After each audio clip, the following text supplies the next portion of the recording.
Welcome to the JAMODI podcast. We are all surrounded by amazing coaches and leaders. So let's get an inside look at not just what they do, but how they do what they do. After all, becoming the best versions of ourselves is JAMODI, just a matter of doing it. The JAMODI podcast is powered by Sideline Interactive. Sideline Interactive is the leading manufacturer for high-quality, innovative scoring tables and LED video display boards that help coaches and schools bring more excitement to fans, create huge fundraising opportunities, and make their jobs easier.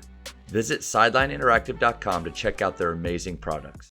I got to ask you, though, because you mentioned it early on about the injuries that you had. And this is really, I need a little bit of help with this. As coaches, do we have a plan and we have a direction, maybe even like a height that we feel like this team can get to? But right. Then when injuries happen and to major pieces, it's tough. Like, you want to hold them to the same standards and still expect the same, like, if excellence is a word that we use a lot, still the same standard of excellence, but knowing deep down, like what Tom Inman told me years ago, which is, he said, Matt, we're jockeys. The best horses win. There's some truth to that, but I mean, great coaches like yourself can take a bad horse and make it a little bit better. But what do we do when there are some legit reasons why we're not performing at our level?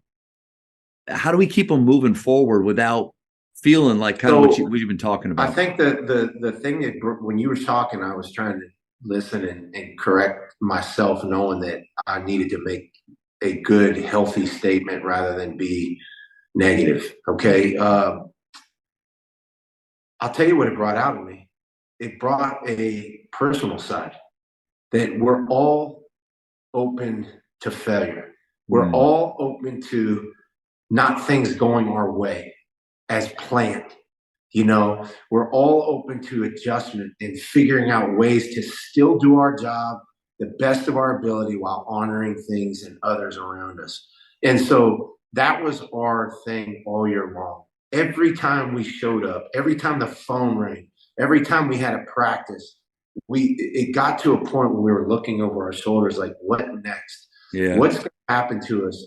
And the thing that I admired most about this team is we never had anybody quit. We never had anybody say, you know what, hell with this, I can't do it anymore. It didn't mean that we got the result we wanted, because this league is very hard to win in. But if you can go beat Wesleyan Baptist and then do these things that you did, you had pieces to the puzzle. We reinvented ourselves a million times this year. But I will tell you that, again, going back to your 4 pillars or 4 things that you hold on to your program, it almost played true, because at the end of the day, those things don't ever change in basketball. You can be 6'5" or 7 foot. If you can't do those 4 things, then you're just 6'5" or 7 foot. And so we really went back to who our true character was all year long, on and off the court. And that's really kind of what this whole scenario provided us when we got dealt these issues that we had zero control over. It was God's way of saying, man, I'm going to get the best out of you, whether you want it or not. You're either going to show up and do your job this year, or you're not. And so we had to kind of help each other through that whole scenario. And you and I both know as well as anybody, if you want to be married, you'll work hard at it. If you want to be employed and actually be valued as an employer and not somebody that collects a paycheck, then you're going to work hard at it. I used the term this year, and there's nothing wrong with it, so I don't want to offend anybody. But at times, we were all minimum wage employees. You know, there were times where we were just doing just enough to get by. I say we because obviously there were probably minutes and hours that I probably didn't do my job to excel. But those type of things, I think the injuries, life stuff, this is what really, you get your stripes as a coach and as a player to move forward. So the big thing is, for me, is this is a timestamp. And I'm going to be able to look back on this in August and September and say, you talked about all this, now are you going to do it? And I think that really resonates with anybody that cares enough and that wants to be successful. And it's still hard for me to wrap my head around 21 years and 10 years or 11 years as a coach with a COVID year as a head coach.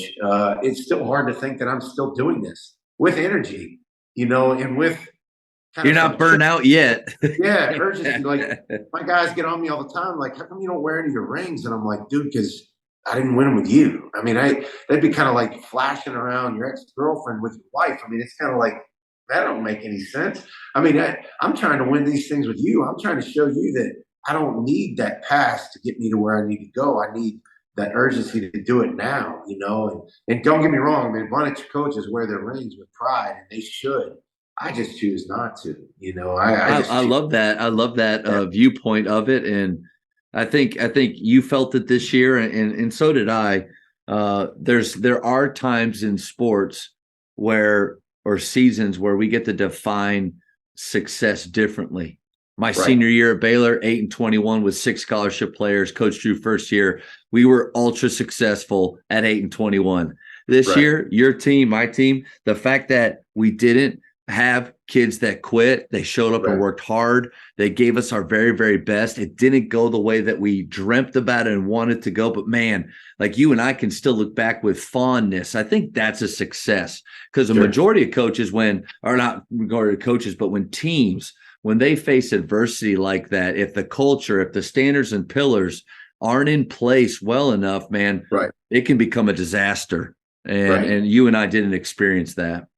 Sure.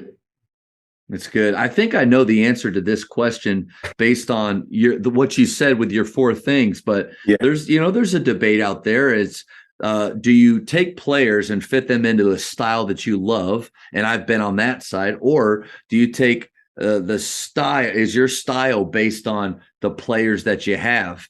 And where do you kind of fall in that debate?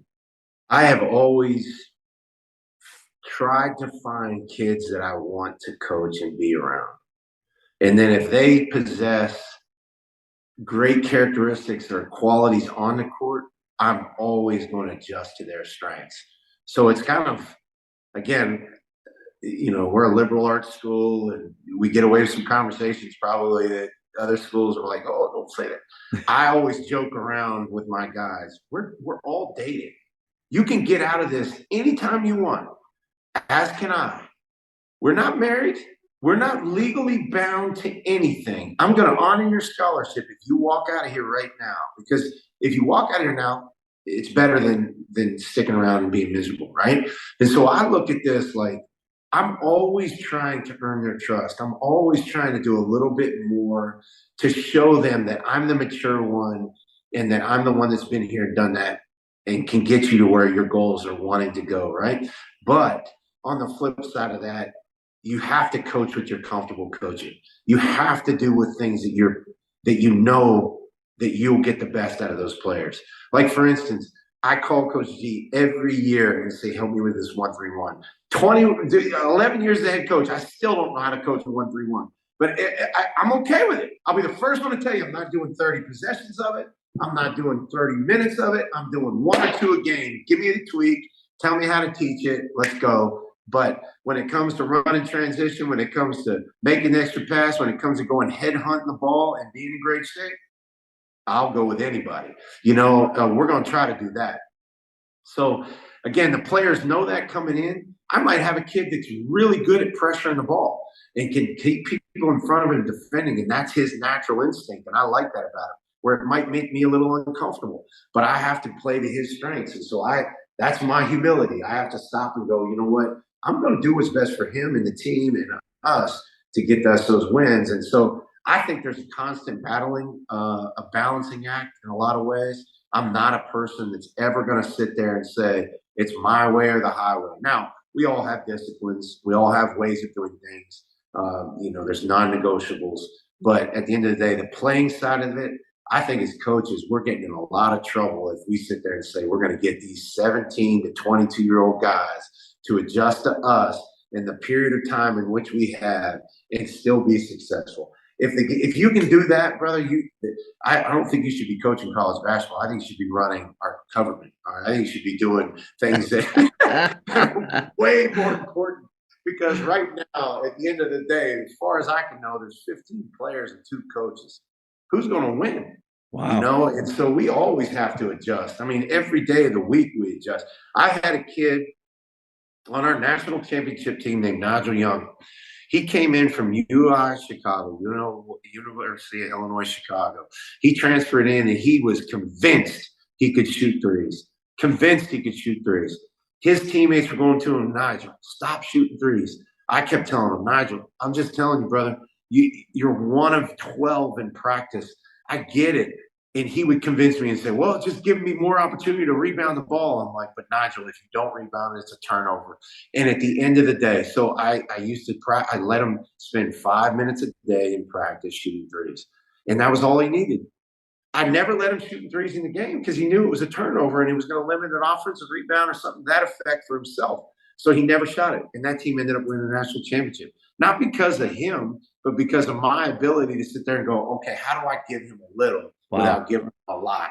You know, and so I had to learn that, man. It wasn't, I mean, it might have been God's way of saying, okay, keep this kid intact, or it might have been my selfish way of saying, I've got to give him something, because if I have to waste, or what I said, waste 5 minutes in practice letting him shoot threes, it wasn't a waste. We ended up winning because of it. So I think we all as coaches have to find a real balance there of system versus success, or what's your core characteristics versus what you're willing to give up to get, to get something.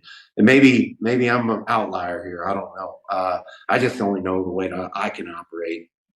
I know there's non-negotiables, but I do know that these players possess a whole lot of talent sometimes that we hold back if we don't give them a chance to show it, whether it's leadership, whether it's basketball, whether it's defense, offense. There's some guys that can handle 3 or 4 dribbles. There's other guys that don't need to dribble once. And so we have to kind of play into that. So again, that makes a lot of sense. And I think you kind of said, are you an outlier? I think a lot of the best coaches out there think like you. Take the players and help them to be successful on the floor. And then the willingness for you to adapt and do things a little bit differently if that's what they need. I wonder, and I think it's because I've been on this part of it, the idea of having a system that you run that other people like or can emulate. I wonder how much of arrogance starts to play a part of that. Like I am known for this, so I have to continue to do this. Right. And I think I've fallen into that trap. It plays a big part. I mean, just because I tell you I don't run a certain offense doesn't mean that I don't have some arrogance about what we do. I mean, I think we all have arrogance about us because that's what separates us from being average Joes, I guess we should say. I mean, we all have to be confident in what we do. I mean, it doesn't mean we sit there and pound our chest, but I mean, we all have to sell our programs. We all have to sell our visions every day. But with sales has to come with some real hard data or some facts or some, and so I think we walk that fine line. I wish I could shoot 44 threes a game and shoot 40% out of them, but at the end of the day, that's not who we get to recruit, man. We might have one, but we don't have 7. And that one has to be able to really put it in the hole. And so we look at it that way, and also too, man, there's nothing more humbling than, I know I coach at Texas Wesleyan. I'm okay with that. Yeah. I've never met a kid that grew up with a Texas Wesleyan pennant on his wall. There ain't one. Name one. If you win it, you win the prize. 21 years of this, I've never met one kid that had a Texas Wesleyan pennant on his wall. So my job as an egotistical coach, wink, wink, right, is that I want you to now leave this place knowing that this was the best experience of your life. This is the best choice I made. These are the things that I should have done my whole life, and I'm glad that I learned it here. That's where my ego gets involved. That's where I think that we can do it, and I pride myself in trying to do it relentlessly, is that I'm very aware that we're probably not anyone's first choice. And I think it's safe to say this is going to go out nationally that I wasn't my wife's first choice. So it's okay, but damn it, I'm a good husband. I'm a good father. I work hard at it. I'm loyal. I'm going to go home tonight and cook dinner and rebound for my son and give my wife a hug as she stiff arms me out of the kitchen. It's all that stuff, but it's the same situation here. Like, I get it. You wanted to be at Texas. You wanted to be at TCU. But what are you going to do here?